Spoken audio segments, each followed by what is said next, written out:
Remember Dolly Parton's song that went something like, "Here You Come Again"? Well, we're going to change the lyrics just a little bit and say, "Here They Come Again."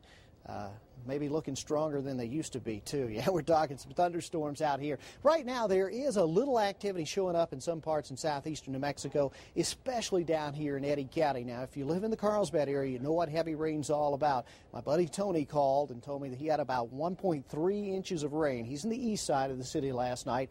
Official rain gauge in Carlsbad showed a little over half an inch of rain. And up on the northwest side of town, one of the spotters reported, better than an inch and a half out there. And it looks like more rain's trying to come in. Right now, you don't get the true picture of how much rain is really coming down out there to the west of Carlsbad because there's a little bit of a radar shadow kind of coming out of these mountains. You live down here, you're used to seeing this. But nonetheless, we have been watching some pretty heavy stuff, and this is going to stay just west of the city, I think, for the most part, although some light rain will come through Carlsbad. A little decaying shower up towards Roswell, but look back here towards the Sacramentos and further north.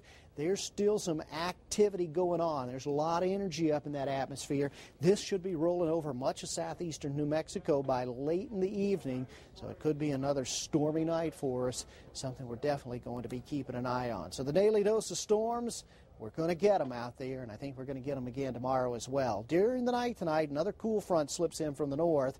This has been a very beneficial weather pattern for wetting rains throughout much of eastern New Mexico. I know we've not had the monsoon, but it doesn't seem to matter. We have had the necessary rains, the rains that we do like to see this time of the year. Of course, we don't like to see flooding, and we don't like to see the severe weather. We could see both of those aspects a little later on tonight and again tomorrow afternoon.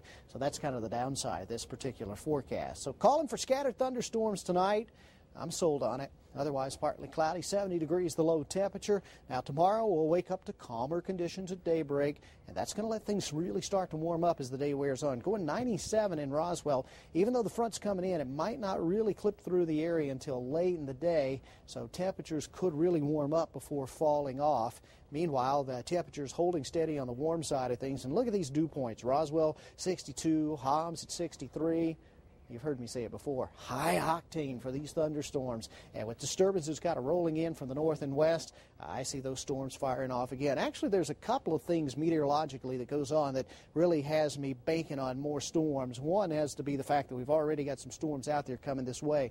But the timing, once you head towards nightfall and the air starts to cool, you start getting what we call cooling at the tops of these thunderstorms. That supports these widespread heavy rainmakers like we had last night, and indications are some parts of the southeastern plains will be in for that again tonight. So we are talking some rain. Matter of fact, we're talking rain again tomorrow. I'm going to change my mind. I think I had 97 in there for Roswell for tomorrow. Let's back that off to 91. Now that I think about it, I think that front is going to get through before we can reach maximum heating. And there'll also be the increase in clouds and thunderstorms there as well. But notice we are going to get hot again. Come Saturday and Sunday, temperatures are going to sizzle with highs back near the century mark. But for the next couple of days, our primary focus will be on the approaching storm.